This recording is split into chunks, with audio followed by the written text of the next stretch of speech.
একটা গ্রামে কালিয়া নামের একটা মাতাল থাকতো। কালিয়া গ্রামের জমিদারের বাড়িতে মালির কাজ করত।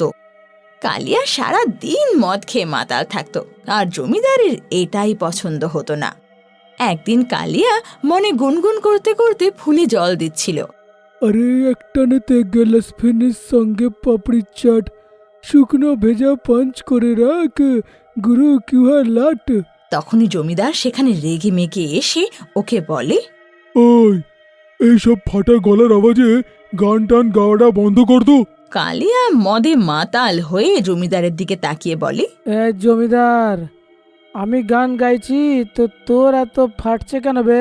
ওই কালিয়া, অনেকবার তোকে বলেছি কাজের সময় মদ খেয়ে আসবি না তুই।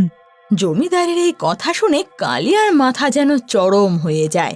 ও রেগে মেগে অসভ্যের মতো জমিদারকে বলে, এই জমিদার, তুই যা যা কাজ দিচ্ছিস আমি সব করে নিচ্ছি, আর মদ খাওয়ার ব্যাপারে তো আমি নিজের বাপেরই শুনি না। এটা শুনে জমিদার রেগে মেগে মাটিতে পা মারতে মারতে চলে যায়। বিকেলবেলা কালিয়া কাজ শেষ করে যখন জমিদারের কাছে টাকা চাইতে আসে, এই জমিদার, একটু পয়সা অ্যাডভান্স দিতে পারবি কি তুই? কালিয়া, তুই আগেই অনেক অ্যাডভান্স নিয়ে বসে আছিস, সেটার মদ গিলে বসে আছিস।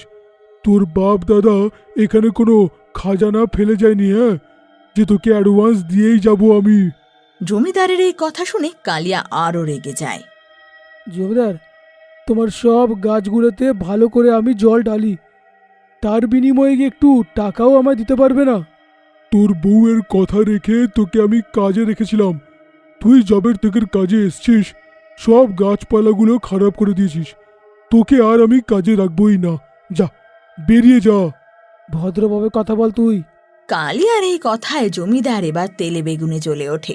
এমনিতেও জমিদার কালিয়ার বাজে ব্যবহার অনেক দিন ধরে সহ্য করছিল, এবারও জমিদার থেকে বের করে দেয়। তারপর কালিয়া ওখান থেকে নিজের ঘরে আসে আর রেগে মেগে বউকে বলে, জমিদার থেকে নিজের কাজের টাকা চাইলাম, আমায় কাজ থেকেই বার করে দিল।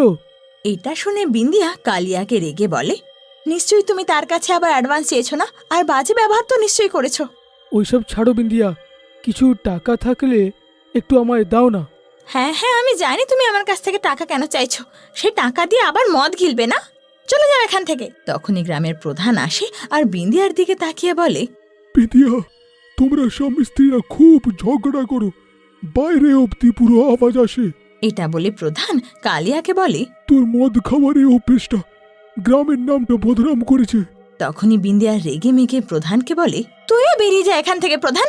ওর মদ খাওয়ার স্বভাবটা তো তোর জন্যই লেগেছে, কারণ মদের ঠিকটা তুইই লাগিয়েছিলিস। এটা বলে কালিয়া আর প্রধানকে বিন্দিয়া ঘর থেকে ধাক্কা মেরে বের করে দেয়। কালিয়া সেদিনকে গ্রামে সবার কাছ থেকে কিছু না কিছু টাকা চাইতেই লাগে, কিন্তু কেউ দেয় না। তারপর হাঁপিয়ে শেষমেশ কালিয়া জঙ্গলের দিকে রওনা হয়। গ্রামবাসী, আমি নিজের অপমানের এই বদলাটা তোমাদের থেকে নিশ্চয়ই নেব। সেদিনের পর কালিয়া হঠাৎ অদৃশ্য হয়ে যায়, আর বিন্দিয়াও তাকে খোঁজার চেষ্টা করে না, কারণ কালিয়া কোনো কাজের ছিল না। ওদিকে জমিদার কয়েকদিন পর নিজের নষ্ট হয়ে যাওয়া বাগান দেখে মনে মনে বলে, কালিয়া তো পুরো বেপাত্তা, অন্য কোনো মালিও তো আমি পাচ্ছি না। চলো, যতদিন না কোনো মালি পাচ্ছি, নিজের গাছপালাগুলোকে একটু আমি জল দিয়ে দিই। এটা বলে জমিদার রাত্রিবেলা নিজের বাগানে চলে যায়। তখনই জমিদারের নজর নিজের বাগানে একটা নতুন গাছের ওপর যায়। ও দেখে যে সেই গাছ থেকে মানুষের আকৃতির একটা ফল তৈরি হচ্ছিল। সেটা দেখে জমিদার অবাক হয়ে মনে মনে বলে, আরে, কাল অবধি এইখানে তো কোনো গাছই ছিল না, আর আজকে এত বড় গাছ। গাছের মধ্যে ফলটা তো পুরো মানুষের মতন দেখতে। যদি আরেকটু বড় হতো না, পুরো ডাইনির মতন আকার নিত। হ্যাঁ, পুরো ডাইনির মতনই দেখতে থাকতো। জমিদার এতটা বলেছিলই, তখনই সেই ফলটার আকার বাড়তে লাগে, আর বাড়তে বাড়তে সেটা হঠাৎ ডাইনির রূপ নিয়ে নেয়, আর সেই ডাইনি জমিদারের সামনে এসে দাঁড়ায়। জমিদার ভয় পেয়ে ডাইনিকে বলে, আরে বাবারে ডাইনি, গাছে থাকা ডাইনি, হে ভগবান, বাপের জন্য প্রথমবার দেখছি। তখনই ডাইনি হাসতে হাসতে জমিদারকে বলে, ওরে আমার রাজা, পুরো কথাটা তো তুই বললি না।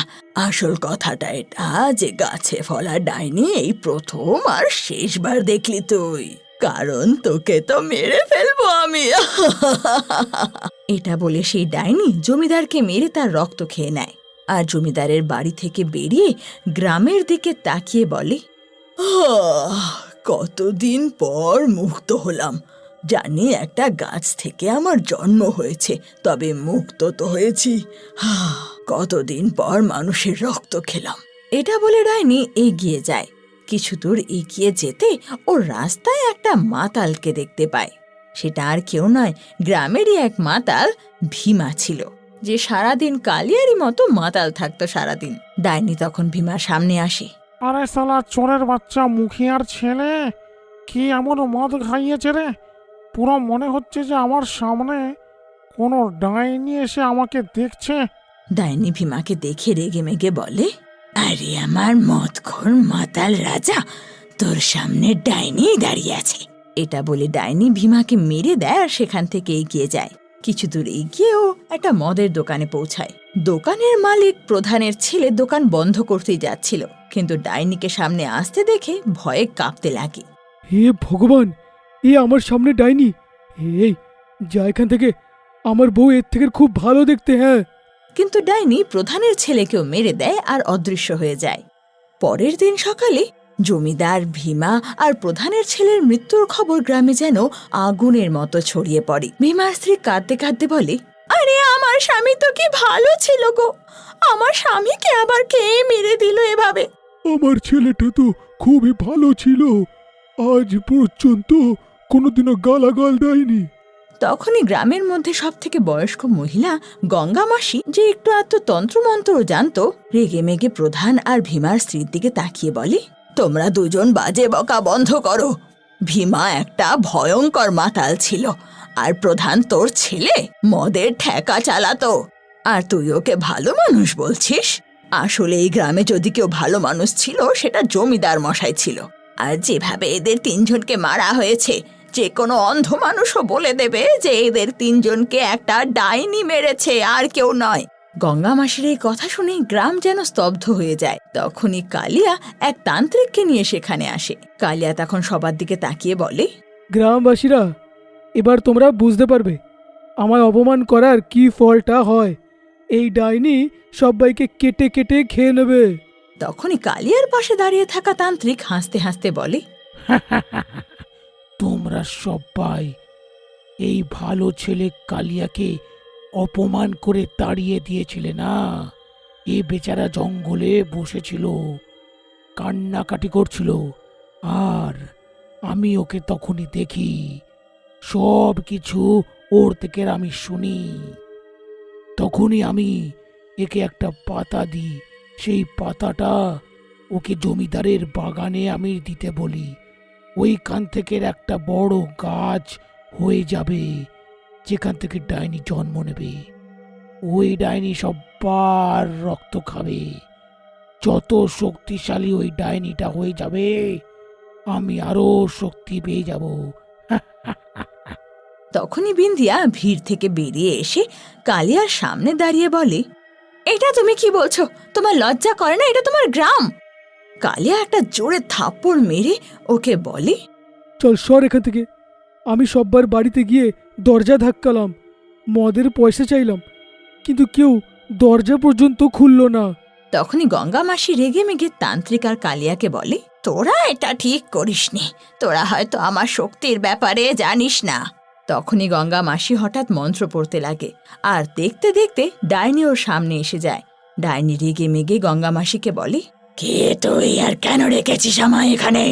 তান্ত্রিকের অভিমন্ত্রিত কালো শক্তি দিয়ে একটা গাছ হয়, আর সেই গাছ থেকে যে ফল হয় সেই ফলে তুই জন্মাস, কিন্তু আমি তোকে সেখানে পৌঁছে দেব যেখান থেকে এসেছিস। এটা বলে গঙ্গা মাসি মন্ত্র পড়তে লাগে, আর মন্ত্র পড়তে না পড়তে কালিয়া, তান্ত্রিক আর ডাইনির গায়ে আগুন ধরে যায়। তিনজনে খুব ক্ষমা চায়, কিন্তু কোনো লাভ হয় না। জ্বলতে জ্বলতে তিনজন ছাইয়ে পরিণত হয়, আর শেষমেশ গ্রামবাসীরা ডাইনির প্রকোপ থেকে মুক্তি পায়।